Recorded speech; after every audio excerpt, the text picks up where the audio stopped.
सभापती महोदय, मी प्रश्न विचारण्याच्या आधी थोडंसं बॅकग्राऊंड एका मिनिटामध्ये सांगतोय. RT 2009च्या 23 सेक्शनमध्ये D.Ed. B.Ed. व्यतिरिक्त TET हे मिनिमम क्वालिफिकेशन दिलं गेलेलं आहे. मिनिमम क्वालिफिकेशन RT प्रमाणे 1/4/2010 पूर्वीच्या शिक्षकांना ही TET लागू नाही. RT प्रमाणे RTच्या तरतुदीप्रमाणे NCTEने अधिसूचना काढली 28/8/2010ला आणि त्यात सुद्धा असं नमूद केलं आहे की या 28/8/2010च्या नंतरच दाखल झालेल्या शिक्षकांना ही TET लागू होणार आहे.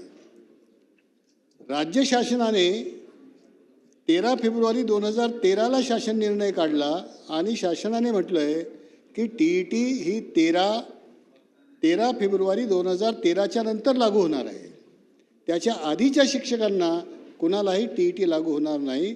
हे GRमध्ये, हे NCTEच्या नोटिफिकेशनमध्ये आणि हे RTमध्ये या प्रत्येक ठिकाणी हे आलेलं आहे.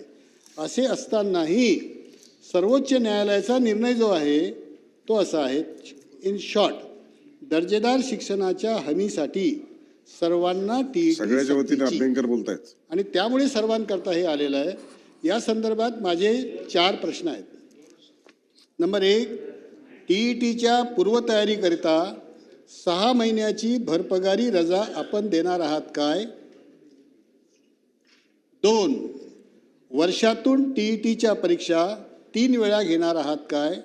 दुसरा प्रश्न.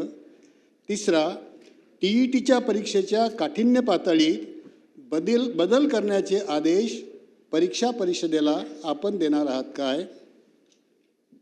सेवा संरक्षणार्थ राज्य शासन 2 वर्षानंतर TET उत्तीर्ण न होणाऱ्यास डीम TET घोषित करणार आहे काय? आणि शेवटचा प्रश्न माझा आहे, RTमधील कलम 23मध्ये TET अतिरिक्त अर्हता किमान नव्हे असा बदल करण्यास राज्यातील सर्व लोकसभा सदस्यांना आपण विनंती करणार आहात काय?